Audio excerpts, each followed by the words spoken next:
I'd like to welcome everyone to tonight's Talmud class. The class, as usual, is sponsored by the Sousa Trust, Ellen and George Sheeran, Nora and Jack Skiba, and in memory of Harold Grill. And Thank please Yes. mute yourself if you're not speaking. Okay.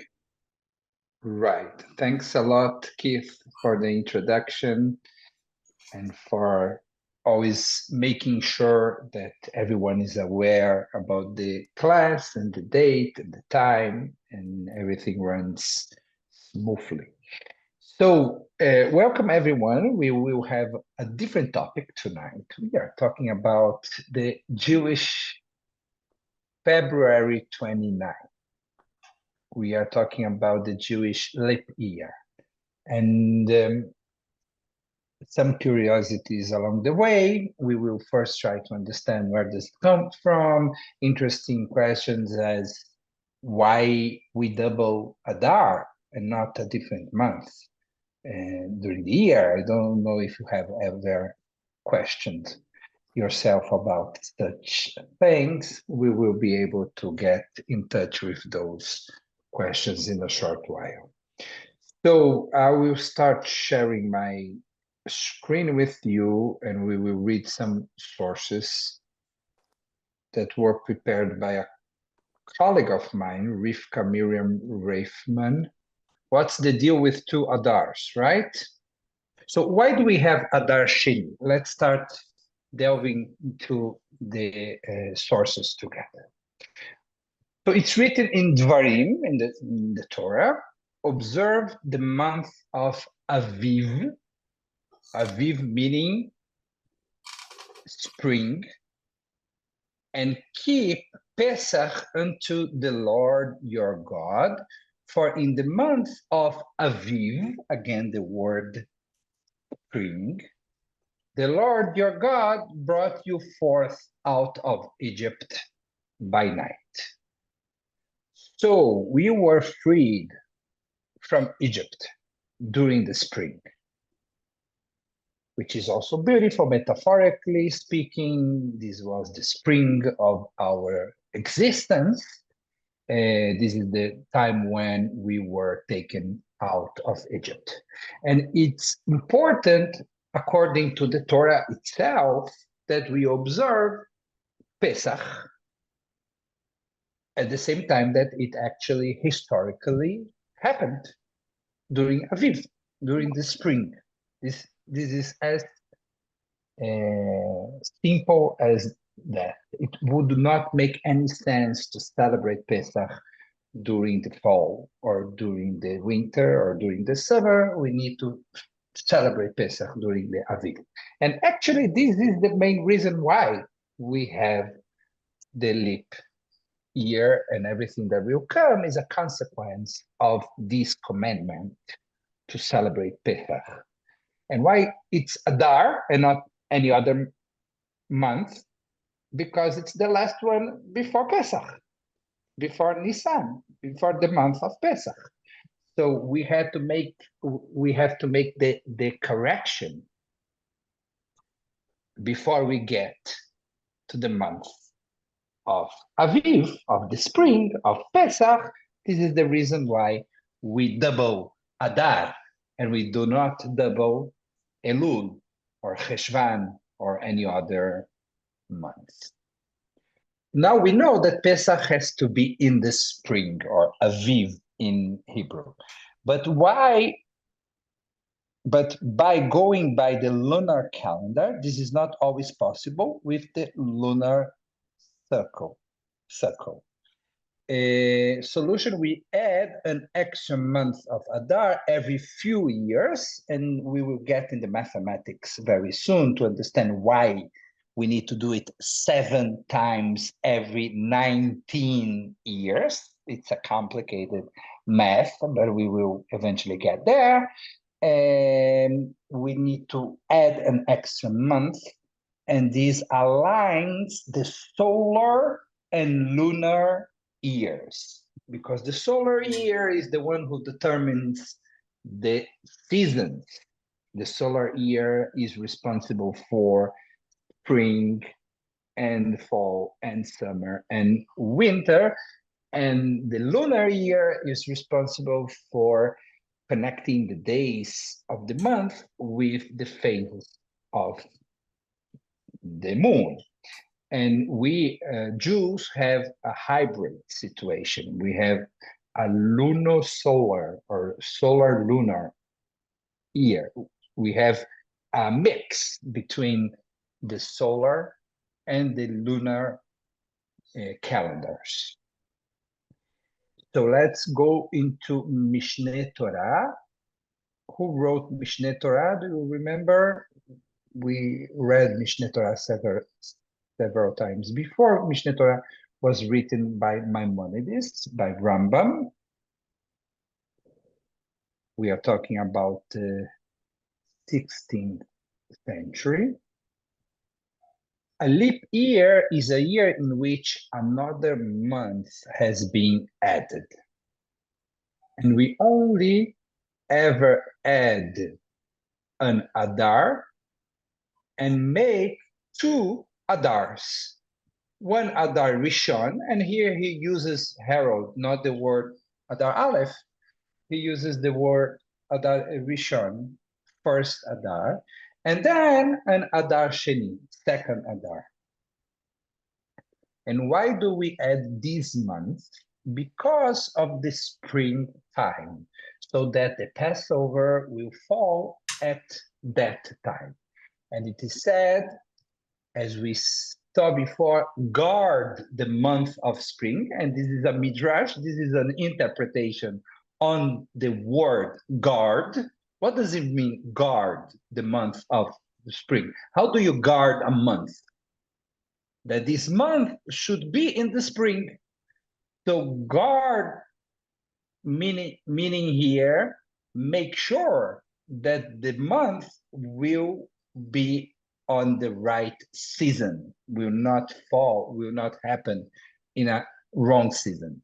And if it wasn't for the addition of this month, Passover would sometimes come in the days of the sun, meaning summer, and sometimes in the days of the rain in Israel, right? During the winter. Now we have Sforno, an important commentator, interpreter of the Torah. And Sforno, again, explains the term Shamor et Chodesh Aviv. Shamor meaning guard the month of Aviv. What does it mean to guard a month? How do you guard a month? Make sure that the month of Nisan always occurs in the spring by manipulating the calendar if necessary and inserting an extra month of Adar. By doing this solar orbit, and by doing this, the solar orbit and the lunar orbits, solar orbit is the year, lunar orbit, it's the 12 months equaling a year, can be brought into line with each other. So we have two different calendars, the solar and the lunar, and we want them to converse. We want them to dialogue, to get along. And what do we need to do in order to make it happen? We need to add 1 month. And again, we will get to the mathematics in a while. So when is Purim? This is the next question. So we know that we want to keep Pesach on Pesach, on the spring, during the spring, but we still don't know yet if we are celebrating Purim during the first Adar or the second Adar, which is a fair question to make. Barbara is already giving the answer, Adar Bet, and Barbara is right, as always, Barbara is right. It's during Adar Bet, and Adar 1, Adar Aleph, we will have a fake Purim, right? We will have Purim Katan, the small Purim, just a remembrance of Purim. Yes, Barbara, please. Yeah, talking about Purim Katan, it actually took place last Friday, the 14th of Adar. And I actually Right. mentioned it during our morning minyan. I said we have Very a festive nice. meal. We don't recite Tachanun. I also want to Right. say that in this week's Torah reading, in Kitisa, chapter 34, 18, says, "You shall observe the feast of unleavened bread, eating unleavened bread for 7 days, as I have commanded you, at the set time of the month of Abib." Because so it does mention it, but doesn't go into as much detail as it will in Devarim.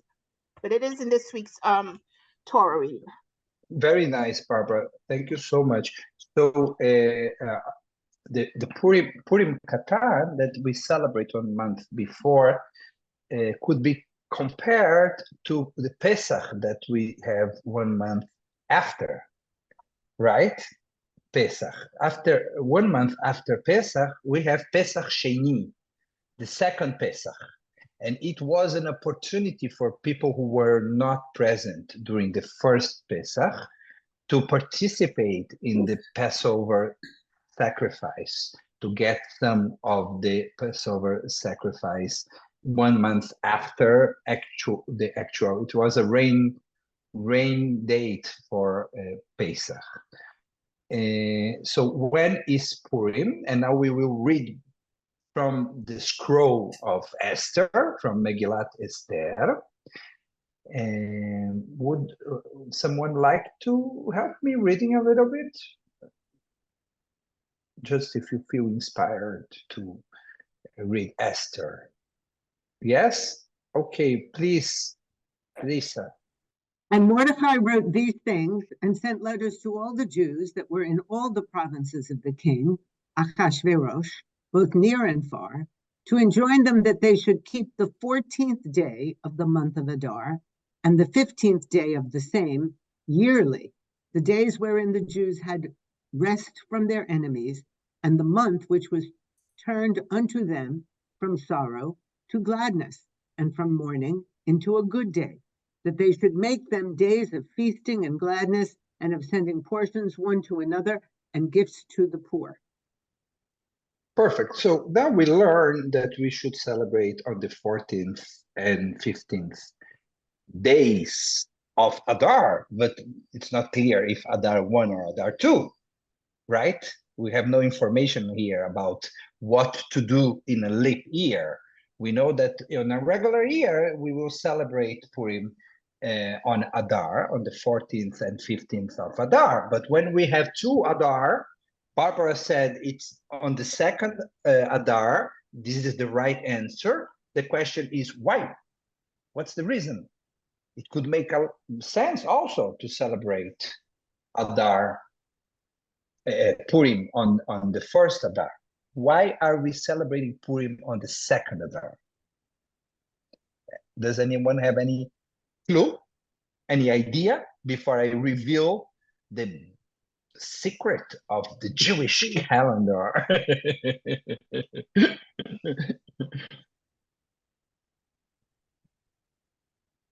What is the difference between celebrating Purim in Adar Aleph or Adar Bet?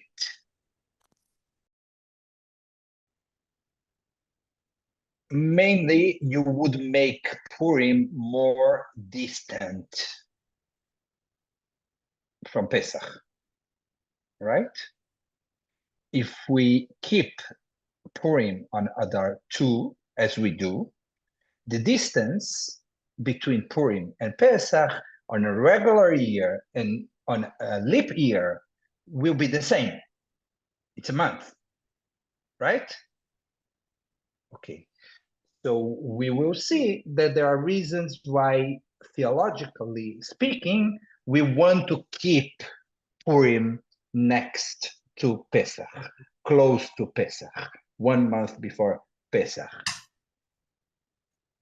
Just a joke, not to take it seriously. It's because we want 1 month before to finish our liquors in Purim before we get to Pesach, because then they become chametz. Whiskey cannot be consumed on Pesach. So we have the opportunity 1 month before to finish our liquors, but it's not the real reason. At least not the theological one.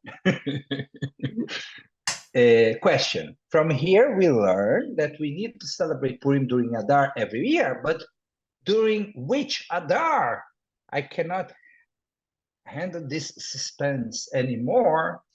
Kitzur Shulchan Aruch says the following. Does someone else would like to read a little bit? I'll read. Thank you so much, Keith. During a leap year, the 14th and 15th days of Adar Rishon, even though we don't read the Megillah on them, nevertheless, it is forbidden to give a eulogy or fast, and we don't say Tachnun, and we don't say Lamatzeach. It is good to behave a little happier than usual and feast a little on the 14th for the villages outside of the walled cities, and on the 15th for the walled cities. And we don't read the Megillah during Adar Rishon, like it says in Megillat Esther. Oh, Megillat Esther. I'm not sure what the last part is. That is referring. Kaf Aleph. It's 9:21. It's where it's written.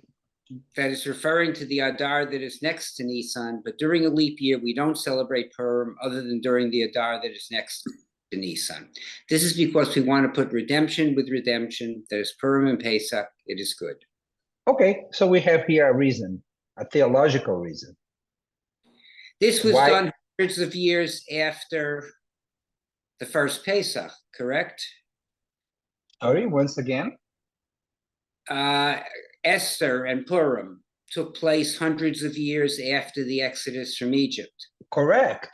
There was no Purim whatsoever during the first Pesach celebration. So what did they do for the calendar at that point? The leap year didn't exist.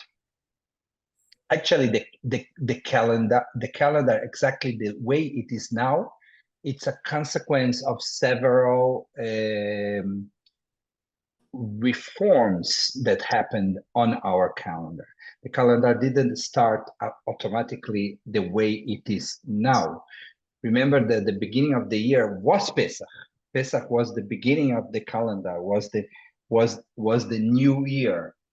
And the calendar, the way we know now, took a while to be developed. It was during the time of Talmud. They don't know exactly which year that it was it was enhanced to be the way we use it. So was there an added month at that point? Not during the Bible time. Only afterwards, during Talmud time.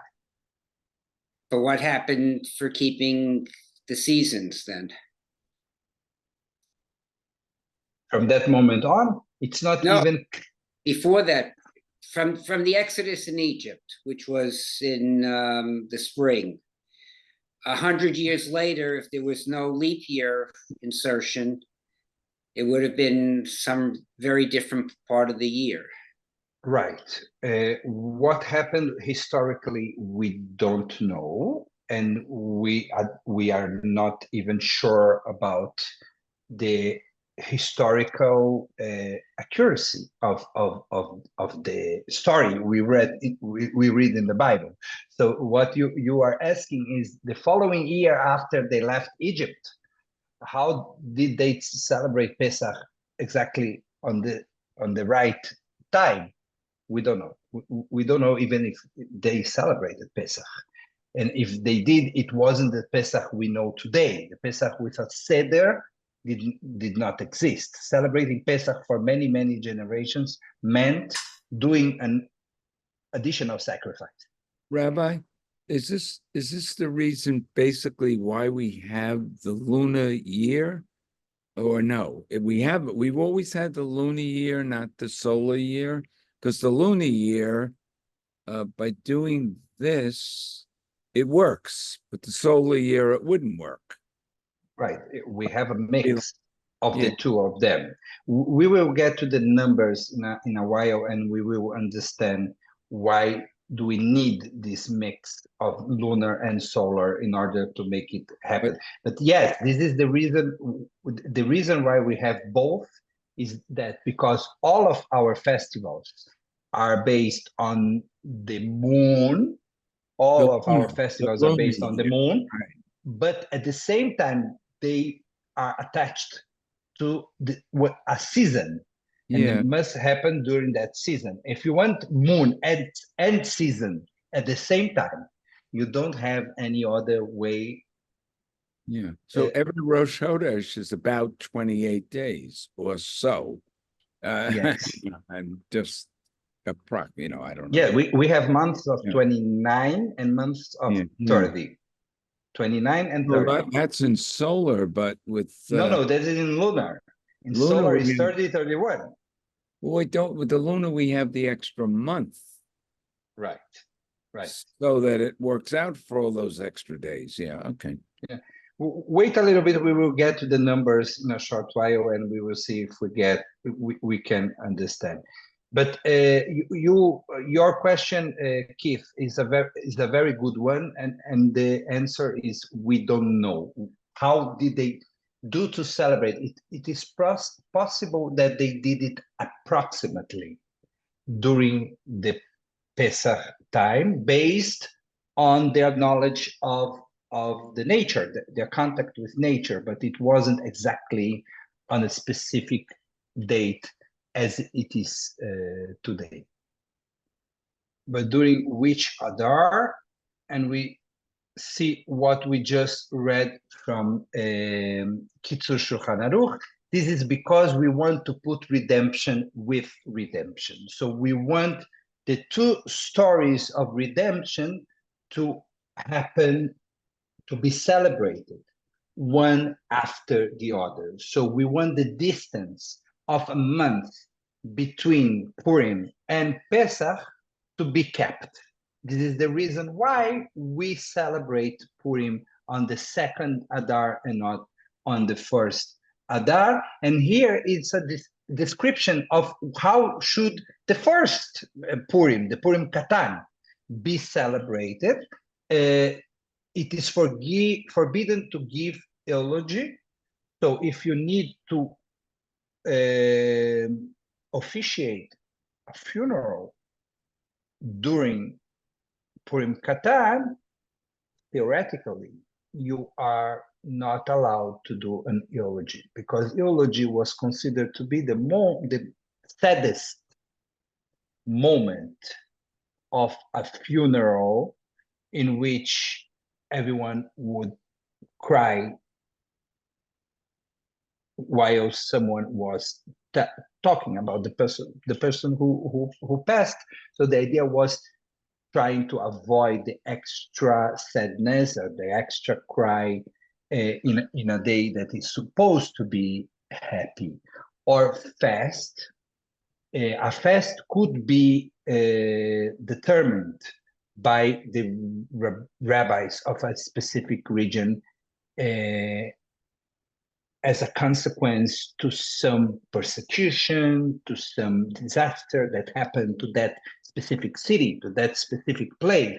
And we had different fasts happening in different places. But if the tragedy took place during Purim Katan, a day that is supposed to be a happier day, the fast would be postponed to a different date. So you are not supposed to eulogize, to do eulogy or to fast. We don't say tachanun, as Barbara just said that it was done on Friday during Minyan. So we skip tachanun and we don't say lam natseach.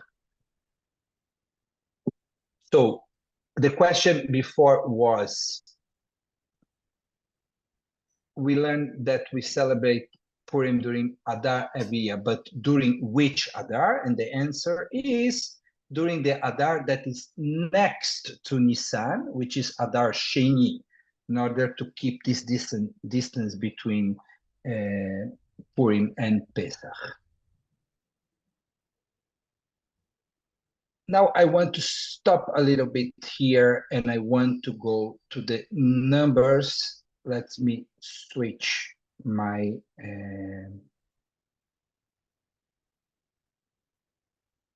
my sheet. Can you see how do we determine the length of the months? Yes. Yes. Okay. Perfect. So and here I will need some help from all the engineers present on the call here, because we will get to numbers, and it will start to be a little bit more tricky, not that much, but a little bit more. We will get to the numbers very soon. So here we learn from Mishneh Torah, and this matter is a law of Moses from Sinai, that at a time there is a Sanhedrin. Sanhedrin is those old sages that had the power to determine the Rosh Chodesh, the beginning of a new month. Though they would host witnesses that would come and describe that they saw the new moon, and they will then determine the new month. That at the time where there is the Sanhedrin, we set by sighting. We set the new month by observation. We set by sighting. And when the Sanhedrin does not exist, as today we don't have Sanhedrin anymore. We don't have this group of sages. We set it according to this calculation that we use to calculate today. And we are not concerned about the sighting. So I think this passage answers a little bit what Keith asked before. Keith, there was an important difference between the time when the Sanhedrin existed and the time when the Sanhedrin stopped existing, because by the time of the Sanhedrin, our festivals were not fixed as they are today, because they depended on the observation of the new moon, which is something that I don't know if you are aware or not, still happens with the Muslims. The day that the Ramadan starts is not clear until the very last moment, because they base their holy month of Ramadan on the observation of the moon in Saudi Arabia. So it's when the new moon is seen in Saudi Arabia, is that it's determined for the Muslims that the Ramadan month will start. So they kept this tradition of determining the new month by sighting, by observation. We don't have it anymore because we don't have the Sanhedrin. So Pesach would happen around Aviv, would happen around spring, Keith, but it wasn't in a specific date that you knew in advance, because it depended on the observation of the moon. Types of yearly calendars. So here we have this solar, the one January, February, March is the solar calendar. It takes the year 365.24 days to complete an orbit around the sun, the Earth. It takes the Earth this amount of days to complete an orbit around the sun. Add an extra day every 4th year in order to make every year consistent with a complete number of days. So if we have 365 times 3, this is a regular year 3 times, and a leap year 366, the one that we have the February 29th, is a year of 366 days. And divide by 4, we get to a number very similar to the 365.24.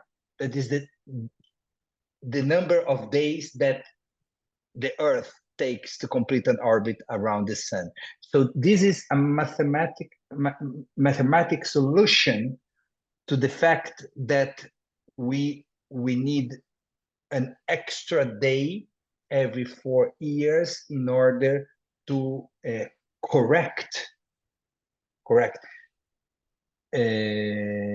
the math and keep the seasons in the right place. This is about the solar year. As regard to the lunar year, average of 29.5 days per month based on how long it takes the moon to orbit the Earth on average. This is the reason why on the solar calendar, we don't have 30 and 31 days. We have 29 and 30. So 12 months per 29.5 days per month is 354 days per year. So roughly, the difference is 10 days a year. The lunar calendar is behind the solar calendar 10 days a year. It means that approximately every 3 years, or 7 times every 19 years, we need to add a month, because it's 10 days a year. Every 3 years, we need to add a month in order to correct, in order to make the correction. A combination of a lunar and a solar calendar is the one that we have in Judaism. Is this math clear or not at all? Yes? Are we fine? Okay. We are fine. It's clear. Okay, excellent. If Yossi says so, yes. So what type of calendar does Judaism use? We know it's the lunisolar. It's the hybrid one. Let's see here from Mishneh Torah, again from Maimonides. The months of the year are lunar months, as it is stated, the monthly burnt offering for each new month. And it's also stated, this month shall be for you the beginning of the months. Thus did the sages say, the Holy One, blessed be he, showed Moshe a likeness of the moon in a prophetic vision and said to him, see, when it is like this, and sanctify it as the beginning of the new month. So God showed to Moses a picture before pictures ever existed. God showed to Moses a picture of the new moon.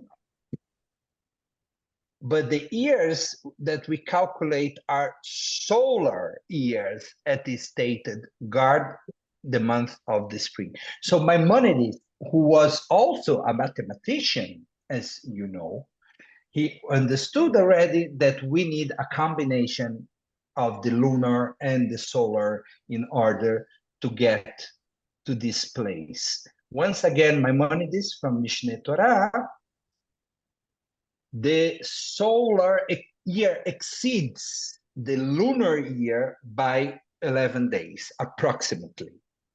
Hence, whenever this excess accumulates to about 30 days every 3 years, somewhat more or less, 1 month is added and the year is made up of 13 months, Adar Bet, as this year, and it's called leap year. The year cannot consist of 12 months plus several days because it's written month of the year, implying that the year should be reckoned by months and not by days. So Maimonides is saying here, we didn't want an year that has 12 months plus 10 days, because our relationship with the moon, with the new moon, will then not happen anymore. So in order to keep our relationship with the moon, we need this arrangement. I want to stop with the technicality for a moment and open again here the windows to see you all and talk a little bit about the implications of everything we are saying. And here we will find some very, very interesting things. I want Carol, if you don't mind, to share with us some very interesting thing that you noticed about your family dates and Adar 1 and Adar 2. And based on what you are telling us, we are explaining some additional things. Can you, Carol, share with us? Am I unmuted? Because I No, we can hear you. Okay. So my grandfather died on what we were told Tanis Esther, which is the fast of Esther. So always we said Kaddish for him and lit a candle on the fast of Esther. We did not, it was the 13th of Adar. We had no idea, none of us, and unfortunately, I don't have anybody to confer with because I'm the last of my generation and my family. We didn't know about Adar 1 and Adar 2. And he passed away on the 13th of Adar. When my husband passed away, he passed away on Adar 1. And according to the calendar, his yahrzeit comes out after. On the English calendar, it's actually after my grandfather. So rather than go nuts, we just do what the calendar says, and we observe it on whatever the yahrzeit is as we learn about it every year. But it was always a puzzle because my nephews and my nieces called me up and they said, when do we light the candle for Grandpa? And I said, you can't wait till Purim because it says on the 13th of Adar, and it's Adar 1. And I really couldn't explain it to anybody because I couldn't explain it to myself. Carol, Clears thank it you. up a little bit, but it's like, it almost reminds me of a Jewish joke. If the calendar doesn't fit, you make it work. Carol, thank you so much. It is really helpful. Before I open again the floor, Marty, let me explain something. This is really helpful for me to explain what happens here, because the intruder is Adar 1. Mm-hmm. The regular Adar is Adar 2. The normal Adar is Adar 2. The extra Adar is Adar 1. So let me explain how it works. And I think it's fascinating. It's very interesting. Let's say someone passes away on a regular year on Adar 15. So on a regular year, your yahrzeit will be on Adar 15. The years we have only Adar 1, Adar 15, okay? What will happen on a leap year? Is the yahrzeit celebrated on the first Adar or on the second Adar? Yeah. It will be on the second Adar. On the second. Okay, because the second Adar is the real Adar. Yeah. The Adar 1 is the fake Adar. Is the Adar that enters just to help us with the math. but it's not the real Adar. The real Adar is always the Adar in which we celebrate Purim, the second Adar. The second Adar is the real Adar. So let me bring another example. So before you go further, Okay. so actually it was a mistake to celebrate my grandfather's yurt site in Adar 1, because it should have been in Adar 2 with on the fast of Esther. Unless the person passed on a leap year on Adar 1, then every leap year you will again celebrate or commemorate that person on Adar 1. So if the person passed on the fake Adar, every year you have a fake Adar, you will remember that person on the exact date that person passed. But on a regular year, you will remember it on the only Adar you have, the regular Adar. And the tricky part is here, what is very confusing and what happened with you, Carol. I will explain like this. Let's say someone passes on Adar 1, 25. When are we remembering this person on a regular year? On Adar 25, right? We have only one Adar. But let's make it a little bit more complex. We have one person passing away on Adar 125, and another person passing away 10 days after on Adar 2, 5. Adar 2, 5. So one passes on Adar 125, and one passes on Adar 2, 5. On a regular year, the person who passed after will be commemorated, his memory, their memory will be commemorated before the person who passed before. Because the person two is Adar 2, 5. On a regular year will become Adar 5. And the person one who was Adar 125 on a regular year will become Adar 25. So we have a person passing away 10 days after, and the memory will be commemorated 20 days before. It blows my mind, but it actually happened because Marty's wife, Louise, may she rest Yeah, in I have it here. she died. passed away, I think about 2 weeks after my husband, because she came to his funeral. I Go was, ahead, Marty. yeah, she passed on Adar 2, the 10th, which is exactly when we do the outside this year. I have the calendar in front of me. The outside is an Adar 10. My mother also, like you said the other time, happened to have died on Purim evening. Now, when she died, it was Adar Aleph, which is Adar 1. But that we celebrate still on Purim evening all the time.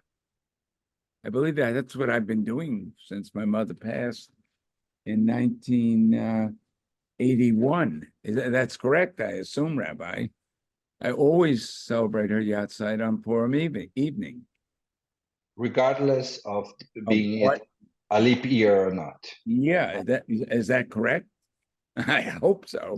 What you did with good intention is absolutely correct. But there are different traditions here. Some people will do yahrzeit twice on a leap year, on first Adar and second Adar on the same date. I do like the tradition of keeping it on Adar 1 on leap years and making it on Adar in the years that you don't have 2 months. What are we? Uh, here? Are we a leap year or a regular year? We are now on a leap year. We are now on Leap year. Adar 1. This is the reason why we are talking about this. I know. I know. Yes. But my mother's yahrzeit will be on Adar 2, even though she died, it says Adar 1, 14. Now, Adar 2, 14 is Purim. Right. And that I get from two So, synagogues. when she died, it wasn't Purim. No, yes, it was. It was Purim evening. I remember very clearly. So it wasn't Adar 1. It wasn't a leap year then. It might not have been a leap year. If it wasn't a leap year, it's correct. It's 100% correct. 1981. We're not going to check that now. It's not our issue. Well, my grandfather died in 1944, so. So the bottom line is, I've always, I think probably correctly, I've always gotten letters from two synagogues saying it's always Purim evening.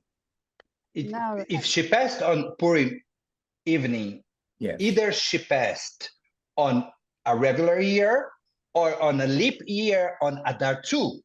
In any case, we will always be commemorating her on Erev Purim, on regular years or on leap years. So It's I've done 100% that. correct. Perfectly correct. But the case that Carol brings, Okay. it's more interesting because you have a case in which a person who passes away after will be remembered before. Right. Okay? Yes, Barbara. Yeah, so I just had a yahrzeit for my brother, but that was beginning of Adar. It was a leap year, so that's why it was observed Adar 1, because it happened Adar 1 during a leap year. Okay. So I will bring you here a curiosity just because I cannot prevent myself from doing it. Because those questions are the questions that they ask future rabbis during their Beit Din. Oh. And a very interesting case is the following. If someone is born on Friday, a man is born on Friday, Brit Milah will be the following Friday, correct? Yeah. If the person is born on Saturday, the Brit Milah will be on the following Saturday. Yes. Even if it's Shabbat. Yes. But if the person is born Bein Hashmashot, in the twilight between Friday and Saturday, you are not sure if it's Shabbat or not Shabbat. The Brit Milah will be on Sunday. Because the only occasion that you can do a Brit Milah on Shabbat is when you are sure that the child was born on Shabbat. If you are not 100% sure, you cannot do it on Friday because it will be maybe less than 8 days and it's forbidden. And you cannot do it on Shabbat because you are not sure that the person was born on Shabbat. So you postpone for Sunday. So now you have the following situation. You have twins. Right. The first one is born in the twilight. Mm-hmm. And So the Brit Milah is on Sunday. And the second is born some minutes after on Shabbat. The Brit Milah will be Saturday. So, have you ever had that situation, so, Rabbi? probably never, but it's interesting. My twins were born on Saturday at 4:30 and 4:32 a.m. So there's no question they were had their births on Saturday. It was Shabbat 100%. But in the example that I brought before, the one that was born after will have their Brit Milah before on Shabbat, and the one who was born before will have the Brit Milah on Sunday. So you are almost ready to be rabbis. Oh, yeah. So then I really should leave my grandfather's yahrzeit on the fast of Esther every year. Sure. Yes. And not 100%. confuse all the living relatives that want to remember him. And this is one of the objectives of Judaism. It's to confuse people. Obviously. Question also, Rabbi, Esther change depending on the day of the week? Once again, what's the question? I thought that the fast of Esther may not be on the same day, depending on when Purim is, Shabbat, or something like that. Do we see that? The fast of Esther is never on Shabbat. Right. So therefore, sometimes will be earlier. Yes. For example, this year, Purim starts on a Saturday night. Right. Purim is Sunday. So the fast of Esther would be on Thursday. I don't know, actually. What is it this year? Yeah, Thursday this year. Purim starts on Saturday night. If I'm not mistaken, fast will be on Friday, but not on Saturday. No, but the fast is actually on Thursday because most fasts are not on Friday. I think there's one exception that we had a few weeks ago or something. I think you are right. Because it cannot be on Shabbat and it cannot be next to Shabbat. It cannot. Right, but there was a fast not too long ago, Tevet or something. That was a Friday. That was okay. That's like the exception. Because it would Thursday, right? Yeah, because the fast will be a Thursday. I have the calendar in front of me. because it cannot be on Shabbat or even on Erev Shabbat because it would spoil the preparations of Shabbat. And the yahrzeit, I light the candle, that's Saturday night because the yahrzeit's on Sunday. Yeah, but Yom Kippur is a fast that can be done on Shabbat. Yes. Yeah, it's different. Yes. Okay. Thank you so much, everyone. Yeah, it's very interesting. Yeah, I enjoy. We are all now confused. A different subject. Yes. I'd have to review more examples here. The fake Adar and the real Adar. Yes. Is it the first Adar is the fake one? And yes, the first Adar is the intruder. The intruder is the first Adar. The addition of Adar is not Adar 2, which would be the obvious thinking.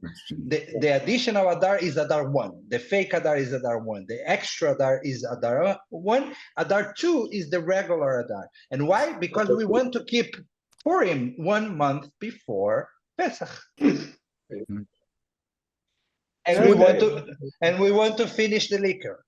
and the flour also, because that's why we make Hamantashen, to get rid of the flour. Right. Good point. Flour, right.